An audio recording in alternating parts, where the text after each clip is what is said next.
Scott Morrison will likely face a censure motion in Parliament. Justice Bell found the secret appointments to health and finance were unnecessary. And the secrecy with which they had been surrounded was corrosive of trust in government. The opposition will be voting against a censure motion. Let's be clear, this is a political stunt by the Albanese Labor government. A former High Court judge has savaged former Prime Minister Scott Morrison over his secret ministries. The Parliament will this week debate whether he should be censured. But today his colleagues were playing it down. It didn't find a breach of the Constitution or illegality, notwithstanding some of the hyperventilating comment from Labor ministers. The issue of the relationship between the then Prime Minister and his then ministers, that's a matter for the Prime Minister and each of those ministers. It's not a personal relationship between two mates over what happened down the pub. This is about accountability of our democratic system and whether the Parliament was functioning properly, and about the relationship between the Prime Minister and the people of Australia. The Albanese government is maximising the political pressure on the coalition over the Bell findings, ramming home the point that Scott Morrison's colleagues continue to protect him. If the censure motion comes up and they do not vote for it, they are put in the invidious position of protecting Scott Morrison and defending what he has done. That is, defending the indefensible. Veteran Press Gallery journalist Nikki Sava has documented the demise of Scott Morrison and his coalition government in a new book, Bulldozed, including recording the white-hot anger of his closest colleagues when they found out about the multiple ministries, people such as Stuart Robert, Alex Hawke and Josh Frydenberg. They have clear views about what should happen next, whatever happens on censure motions. Yes, I think they would like him to leave, immediately.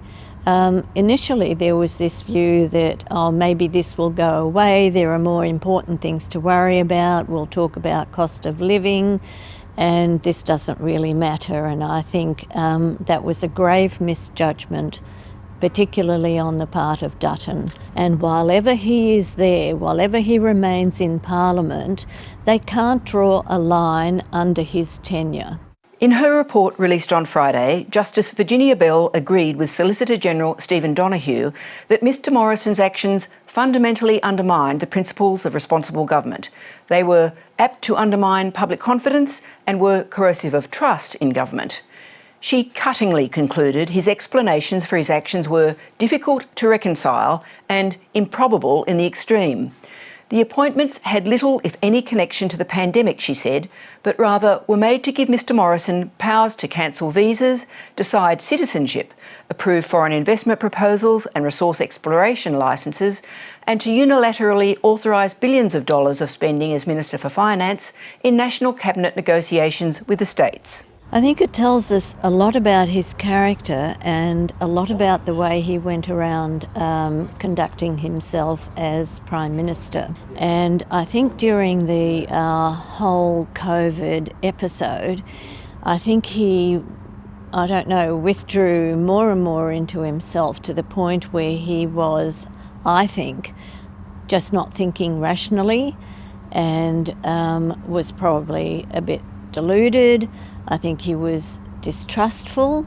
I don't think he thought that anybody else could possibly do what he could do. Today, a spokesperson for Scott Morrison said the former PM was unaware of the evidence or factual basis for such claims. While there is obvious political fallout, this episode has also raised significant questions about our machinery of government. Justice Bell recommended changing the law to make it necessary to publish ministerial appointments and the exact details of ministers' responsibilities. Cabinet this morning has endorsed all 6 recommendations of the Bell inquiry. We will introduce legislation later this week to make sure that this can never ever happen again. And there is the matter of the failures of communication that Bell documents. I think the most significant aspects are the just extraordinary informality that was operating at the centre of Australian government and some of the confusion that existed between different parts of the executive. So between the public service, the Prime Minister's office, and in the conveyance of advice to the Prime Minister. And that comes through very clearly in parts of the report. While the Bell inquiry has focused attention on the multiple ministries controversy, the disastrous showing of the Liberal Party in the Victorian state election on the weekend also reflects the alarm within the party about the former PM's political calls and administrative interventions documented in Nikki Sava's book. Too often he didn't respond as Australians believed Prime Ministers should react to situations, whether it was Christine Holgate or whether it was what followed later with Grace Tame and Brittany Higgins. There was also the desertion of Chinese Australians. So that was a factor in Josh Frydenberg's defeat.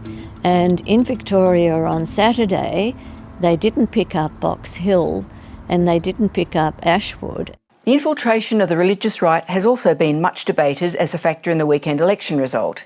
Nikki Sava spoke to Queensland Senator and former party strategist James McGrath for her book. James McGrath, when the travails were going on in the New South Wales branch of the Liberal Party over pre-selections, said that Morrison was trying to turn the New South Wales branch into a branch of Hillsong. And he thought this was a very bad development for the Liberal Party, as we saw in Victoria and in other places where the religious right, in effect, has moved into the Liberal Party in quite a substantial way and is changing the nature of the party.